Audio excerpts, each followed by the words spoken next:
Сегодня мы поговорим о важности документирования нарушений прав человека.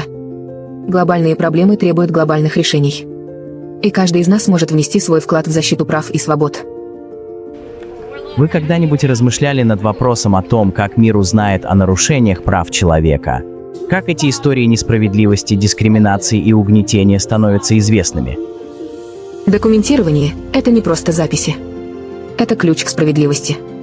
Посмотрим, почему каждый акт документирования играет важную роль в защите прав. Ответ заключается в тщательном процессе документирования нарушений прав человека, важной задачей, выполняемой отважными людьми и организациями по всему миру. Вообразите головоломку. Каждое доказательство, каждое показание, каждый документ – это часть этой головоломки. Когда все это собирается воедино, это формирует четкую картину нарушения, помогая миру понять, почувствовать сопереживание и принять меры. Первый шаг в документировании нарушений прав человека – ответить на вопрос, что произошло. Это включает в себя написание подробного описания события. Будьте максимально точными, записывая, кто был замешан, что произошло и как это повлияло на права человека.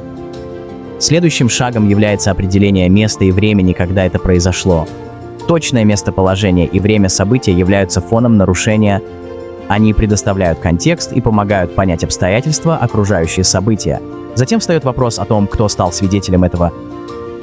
Свидетели играют важную роль в процессе документирования. Их показания могут дать бесценные исторические данные о происшествии. Если возможно, запишите их имена и контактные данные. Наконец, соберите все возможные доказательства.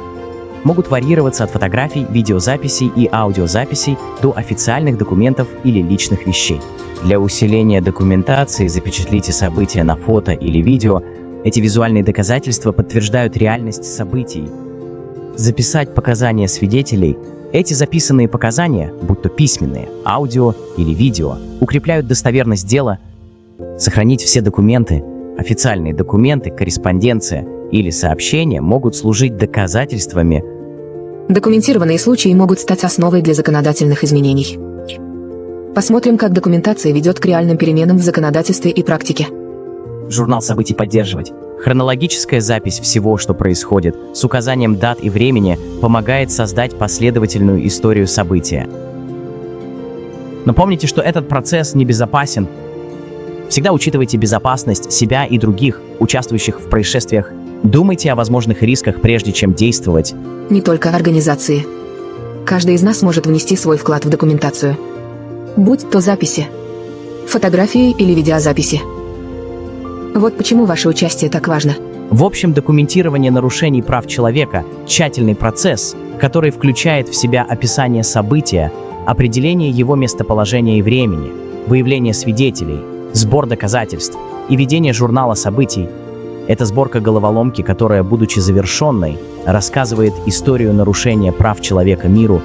Это важный шаг для того, чтобы вывести эти истории на свет, способствовать пониманию и сопереживанию, а также стимулировать действия против этих несправедливостей.